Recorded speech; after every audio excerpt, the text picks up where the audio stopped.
Hi hello இன்றைக்கி முட்டைக்கோஸ் பொரியல் தான் பண்ணேன். ஃபஸ்ட்டு முட்டைக்கோஸ்லாம் கட் பண்ணி வச்சுட்டு அதுக்கப்புறம் ரெடி பண்ண ஆரம்பிச்சிட்டேன். இது கூட பச்சை மிளகாய் போட்டு பண்ணும்போது ரொம்ப சூப்பராக இருந்துச்சு, டேஸ்ட்டும் நல்லா இருந்துச்சு. இதுக்கப்புறம் நீங்கள் வெங்காயம் அதெல்லாம் உளிக்கிறதுக்கு பக்கத்தில் இன்னொரு கப்பு வச்சிட்டிங்கன்னா அதிலே உளிச்சு போட்டுக்கலாம். கீழே வேஸ்ட் ஆகாது. இந்த மாதிரி டிப்ஸ் ஃபாலோ பண்ணிக்கோங்க.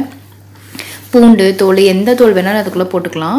அதனால் முட்டைக்கோஸ் கட் பண்ணனால கொஞ்சம் எனக்கும் ஆசையாக இருந்துச்சு, பக்கோடா செய்யலாம்னு சொல்லிட்டு முட்டைக்கோஸும் வெங்காயமும் நீளமாக கட் பண்ணிவிட்டு, அதுவும் முட்டைக்கோஸ் இந்த மாதிரி டைப்பில் கட் பண்ணிக்கோங்க. கடல மாவு கொஞ்சம் சேர்த்து, வரமிளகாய் தூள் அதெல்லாம் கொஞ்சம் சேர்த்துட்டு, உப்பு சேர்த்துட்டு கொஞ்சம் நல்லா பரட்டிட்டு பக்கோடா மாதிரி செஞ்சுட்டேன்.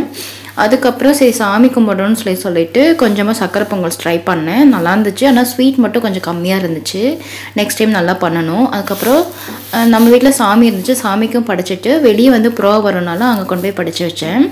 இந்த வீடியோ பிடிச்சினா லைக் அண்ட் சப்ஸ்கிரைப் பண்ணிக்கோங்க.